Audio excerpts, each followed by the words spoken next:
माने अब हिंदू की लड़ाई नहीं रह गई। सबसे बड़ी खासियत की बात देखिए, देवरिया का ट्रायंगल अब जाति का ट्रायंगल स्टैंड हो गया। योगी बाबा या भाजपा के कोई भी मिनिस्टर या जनता भी, यार भाई साहब, जनता भी ये नहीं कही कि ये अधिकारियों की लापरवाही, अधिकारियों का जो लेट लतीफ़ी का मामला है। सन 2016 का मुकदमा था और कोई भी हो आरोपी चाहे प्रत्यारोपी, उससे हमसे नहीं मतलब है। ये कॉमन सिविल का जो परेशानी है, इसको समझने की कोशिश करिए। चुप हूँ तो बोलेगा कौन, सत्ता के सामने सच्चाई को खोलेगा कौन। फ्रेम में दिख रहे हैं जिस व्यक्ति को आप देख रहे होंगे, या किसी परिचय के मोहताज नहीं है। काशी से अगर चर्चाएं प्रधानमंत्री की होती है तो दूसरी ओर मिश्रा जी की होती है। सर, स्वागत है आपका। बहुत बहुत धन्यवाद पत्रकार महोदय। अगर आप चुप रहेंगे तो फिर बोलेगा कौन? नहीं, हम चुप काहे के रहेंगे। बोलेगा पूरा हिंदुस्तान, बोलेगा पूरा इंडिया। बोल तो रहा है। नरेंद्र मोदी जी का रक्तचाप बढ़ गया है। तो लगता है कहीं उनको माइग्रेन का प्रॉब्लम ना हो जाए, क्योंकि उनकी झूठ का पुलिंदा पूरी जनता समझ रही है। बिलबिला रहे हैं बेचारे, बौखला गए हैं अमित शाह जी। और हम चुप नहीं रहने वाले। भारत कभी चुप नहीं रहता, इंडिया कभी चुप नहीं रहता, बनारसी कभी घुटना नहीं टेकता है। 9 साल से ललकार के लड़ रहे हैं, लड़ेंगे और लड़ेंगे। अब तो जीतने जा रहे हैं। लड़ना जितना था हो चुका, अब जीतने की बारी है। 24 हाँ, जीत जाएंगे। कैसे जीत जाएंगे भाई? जनता का देखा जाए जो अभी तक माहौल है, अभी भाजपा के सपोर्ट में है। कैसे? तुम्हारे कहने हाँ। से पत्रकार, तुम्हारे बता देने से, तुम्हारे जबरी कर देने से। कितने राज्य हैं पत्रकार भारत में? 29 है। कितने राज्यों में है भाजपा? अभी तो फिलहाल कम हुआ, लेकिन क्या बड़े अभी एक समय बुलंदियां चढ़ी थी ना। उतर रही है ना, स्वीकार कर रहे हो ना? करो ना, कर रहे हो कि नहीं? अरे तो जो चीजें ऊपर गई हैं वो तो नीचे जाहिर सी आएंगी। बात है। 24 में धरातल पाताल, मानते हो कि नहीं? 24 में पाताल, भाजपा गो एंड गॉन, खत्म। मोदी जी आएंगे, हर हर महादेव कहेंगे, काशी की जनता उनके साथ हो जाएगी। काशी की जनता भाजपा के साथ कब नहीं थी?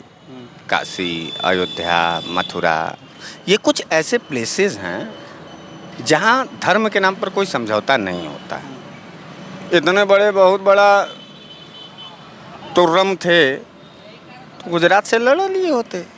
क्या करना, हमारे बनारस आए? अरे हम बनारसियों ने बाबा विश्वनाथ के आदेश पर भिखारी की तरह, और नरेंद्र मोदी भीख भी मांगते थे, रो रो के कह रहे थे ना पत्रकार। तो हम लोगों ने भिखारी को एक सांसद बनाया और उसको देश का प्रधानमंत्री बना दिया कि जाओ बेटा, भूखे नंगे हो, 70 साल से तुम्हारे पूर्वज नहीं सत्ता में आ पाए, जाओ लूट करके बर्बाद कर दो देश को। 18 घंटे काम करके देश को बेचने का काम किया नरेंद्र मोदी ने, बर्बाद करने का काम किया। तो कोई बात नहीं है, लेकिन अब की बार हर हर महादेव अब उनसे क्रोधित हो गए हैं। देख नहीं रहे हैं हर स्ट्रोक, पॉलिटिकल स्ट्रोक भाजपा का और नरेंद्र मोदी का डाउनफॉल पर जा रहा है। कहीं उठ पा रहे हैं? नहीं उठ पा रहे हैं। तो जनता समझ गई है। और बाबा विश्वनाथ, माँ गंगा और प्रभु श्री राम अपने नाम पर जो कत्लेआम इन्होंने कराया है, इनके नाम पर धर्म और जाति मजहब का जो आग लगाया है, उसका जवाब देने जा रही है। जब कार सेवकों पर गोलियां चली थी तब?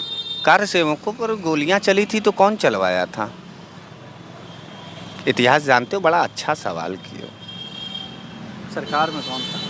कौन था वही तो पूछ रहे हैं। प्रदेश में कौन था? कौन था वही तो पूछ रहे हैं। अरे आप जिसका समर्थन करते हैं वही था।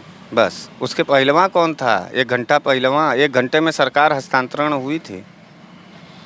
नहीं तो थे तो मौजूदा समय मौजूदा सरकार कौन पढ़ लिए हो?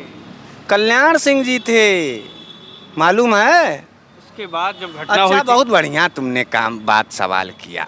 आओ, सही किया। कौन कौन ने? आई लव यू पत्रकार, तुम्हारे इस सोच के लिए। अब जानकारी लो।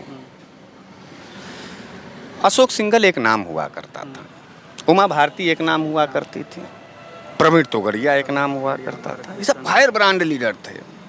और राम मंदिर बनाने में सबसे बड़ा योगदान आडवाणी, अशोक सिंघल, इन लोगों का था। राम मंदिर बन रहा है, दिल पर हाथ रख करके बताना, मोदी किस कर्म से और अमित शाह किस कर्म से ईटा रख रहा है? क्या अशोक सिंघल मर गए? आडवाणी मर गए? उमा भारती मर गई? प्रवीण तोगड़िया मर गया? अरे एक ईटा का शिलान्यास तो उन सबों से कराते। किस बात का लालच था? किस बात का छटपटाहट है? गुजरातियों से सतर्क रहो पत्रकार। सांप है सांप गुजराती, काट लेगा, लहर नहीं आएगा, बिलबिला के मर जाओगे।